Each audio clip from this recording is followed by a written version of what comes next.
mysterious expedition of the Dyatlov Pass. The mystery of what happened in the Ural Mountains in 1959 has confounded investigators for decades. While the Russian government maintains that the deaths were caused by natural events, others are convinced that something more sinister was behind the deaths of these 9 young souls. Let's get into it. The Dyatlov Pass incident remains one of the most chilling mysteries in Russian history. On February 2nd, 1959, 9 experienced ski hikers vanished in the northern Ural Mountains. Their goal: to conquer Ototen, a remote peak. After a grueling 14-day trek through some of the harshest terrain on Earth, the group consisted of 8 men and 2 women, most of them students or recent graduates from the Ural Polytechnical Institute. All were seasoned in mountain expeditions, ready for the Category 3 challenge, the most difficult route of the season. On January 25th, the group arrived by train in Iverdel, deep in Sverdlovsk Oblast. A truck carried them to Vizay, the last inhabited settlement before the wilderness. From there, they set out on January 27th, spirits high and determination strong. But fate intervened. The next day, Yuri Yudin fell ill and turned back, unknowingly saving his life. The rest pressed on, their diaries and cameras capturing the journey up to the day before disaster struck, February 1st. The group traveled just 4 kilometers, storing extra gear in a forest cache called a labaz. They set up camp on the wind-swept slope of Kolotsayko, just 16 kilometers from their goal. After dinner, some members stepped outside, perhaps for a final look at the mountain, or just to relieve themselves. Then, something went catastrophically wrong.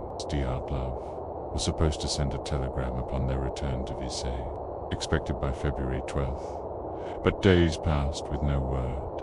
Only after desperate relatives demanded action did a rescue operation begin on February 20th. Volunteer students and teachers scoured the mountains. Soon, the army and police joined in, with planes and helicopters sweeping the snowbound wilderness. On February 26th, searchers found the group's abandoned tent on Kolotsayko. It was half collapsed, covered in snow, and eerily empty. All belongings and shoes were left behind. The tent had been slashed open from the inside.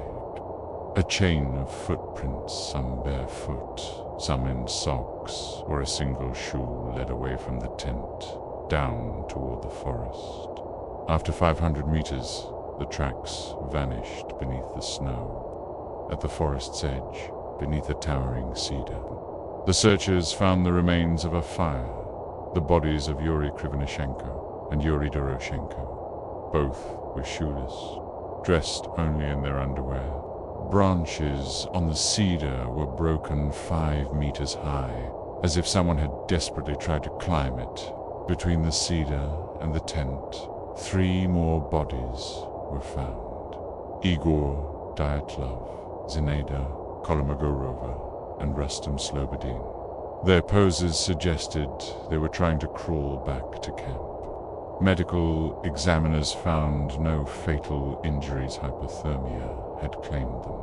Slobodin had a cracked skull, but it wasn't deadly. The search for the remaining hikers took over 2 months. On May 5th, under 4 meters of snow in a ravine, the last 4 were found. They were better dressed, wearing clothes taken from the dead. Some garments tested radioactive. 3 of the 4 had suffered catastrophic injuries. Thibabrignol's skull was crushed. Dubinina and Zolotariev had massive chest fractures, as if struck by a car. Dubinina was missing her tongue, yet there were no external wounds, only the marks of immense, invisible force. The group had dug a snow den, lined it with branches, and tried to survive.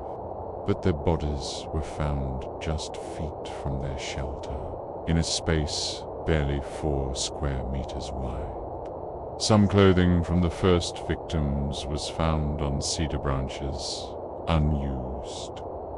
These questions remain. What drove these skilled hikers to flee their tent in terror? What force crushed bone without breaking skin? Why the radiation? And why, after all these years, does the Dyatlov Pass incident remain unsolved?